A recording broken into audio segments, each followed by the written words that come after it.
When you speak with a Finn about sauna tradition or heritage, very soon they will say, yes, Finns are sauna people and our heritage is from the sauna.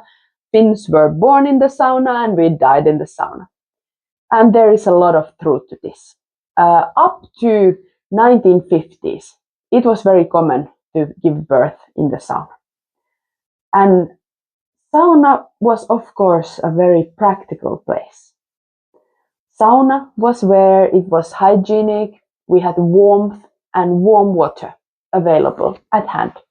It was also the quiet place. Maybe the household was very crowded, we had many generations living together. So in the sauna, you had that peace and privacy. Also, sauna, those days, still up to early 1900s, smoke saunas were the most common sauna type in Finland. And in the smoke sauna, of course, every time when you heat it up, the smoke purifies everything, sterilizes everything. So sauna was the cleanest place in that way in the household. Also, this presence of warm water. This warm water was not available at every time, every place. So having that luxury of having possibility to heat up water and warm up water was very relevant for successful and happy childbirth. So sauna provided all this.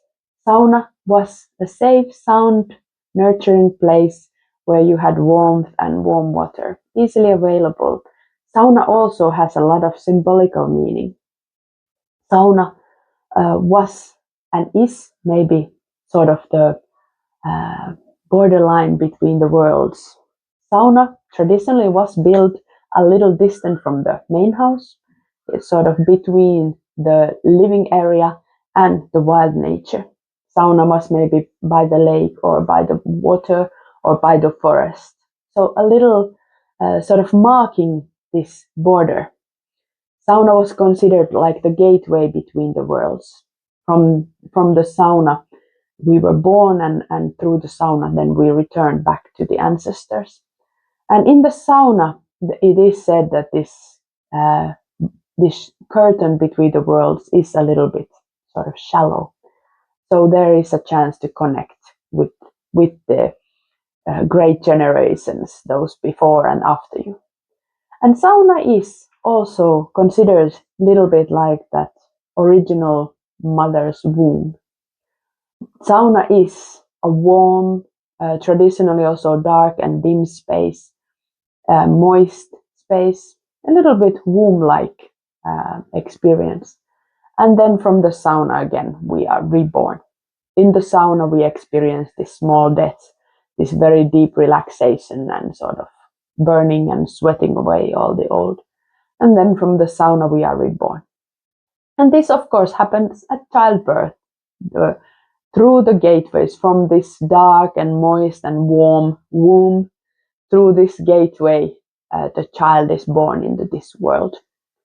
And then traditionally, of course, yes, the last wash was also given for the corpse or the body in the sauna, and thus it was again sent back. But returning to the birth, the idea of the birth, of course, this liminal space provided the platform where we would welcome this newcomer, this little traveler of the worlds. We welcome them to come through these bony gates and join us to this side. And it was not always very easy. If there was any complications, problems with the childbirth, then aid of the tietäjä or parantaja was called upon. Usually the birth was quite a secret event. The sauna was heated up in secrecy and with specific woods, and then the only sort of the father of the baby and the midwife and some trusted women knew that now the birth is happening. But then when there was complications or problems, then the aid of a little bit stronger force was called. And thus the shaman or the wizard of the village would be invited into the sauna. And they used also the midwives and the other people helping the childbirth would use different types of spells and invocations to call upon this greater force to aid. And also these invocations and songs, they are very inherent in the Finnish tradition.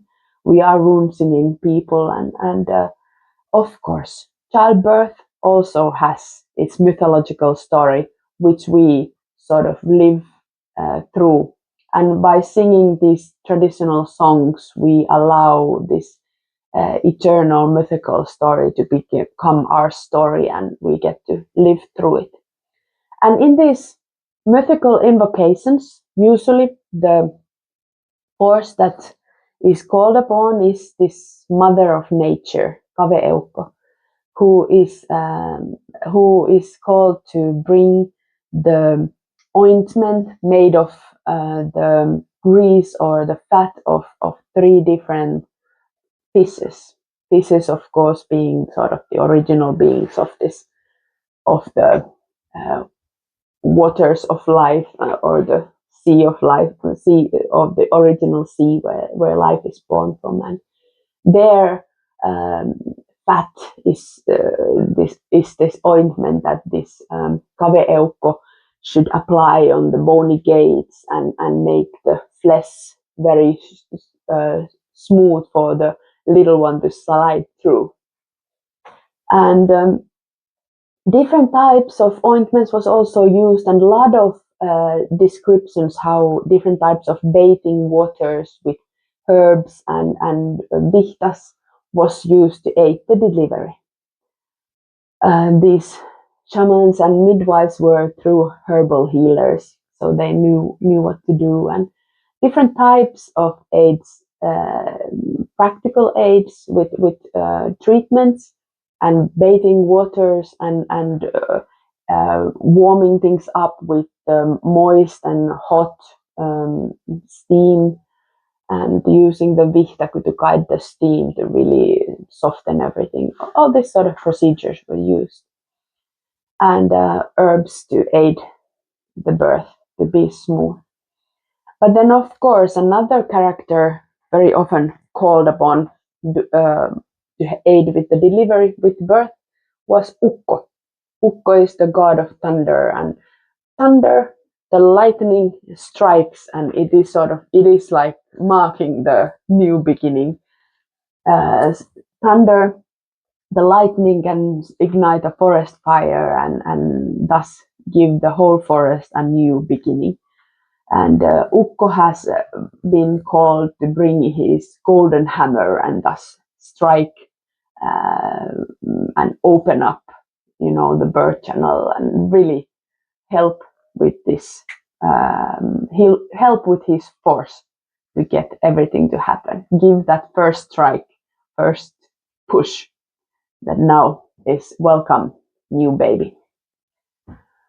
And very important thing is that even in these spells and invocations, it is emphasized that this birth must happen without the whole village knowing.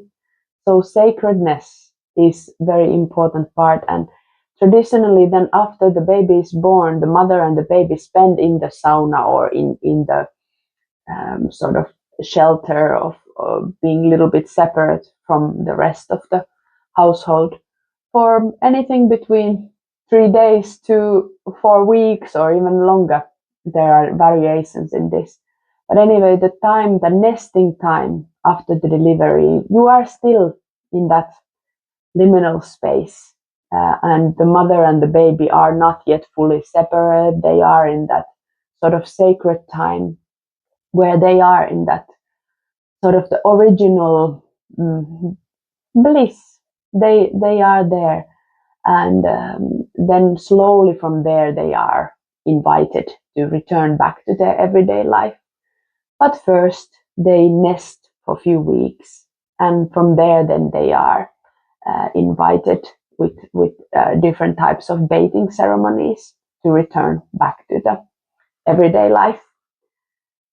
And yeah, the water element has played such an important role during this time. So the bathing ceremony, of course, during the childbirth, before the childbirth, the mother has been bathed. During the childbirth, it has been described that you must open all the hair and remove all the jewelry and open everything so that it's easy flow, and water must run. And sometimes maybe even if it's scarcity of water, then birds and different types of fluid aiding plants have been called to help with the delivery. And water is really, even in the mythology, the fire of life is born always through water. It first enters into the water and from the belly of these three fish again. After from there, it is then received and for the human beings to use. So we know that origin of life is always from water. And thus, in the childbirth, water has played such a vital role in many ways. And sauna, of course. Sauna, another name for sauna is kyly, a place of bathing and really sweat bath, but birth sauna, not so hot, so that you will be sweating as such, but just the warmth and moist really aids with the process of relaxation and letting go, and thus facilitating the birth. So yeah, it is a fact that Finns were born in the sauna and died in the sauna. So that sauna, the liminal space, the gateway between the worlds, that liminal sacred space, that shelter, and the strength of the plants, forest, and strength of course, the invocations and spells. All this is what the traditional way of Finnish birth has been, and how sauna, if you really think of it, it is actually the most natural place for childbirth.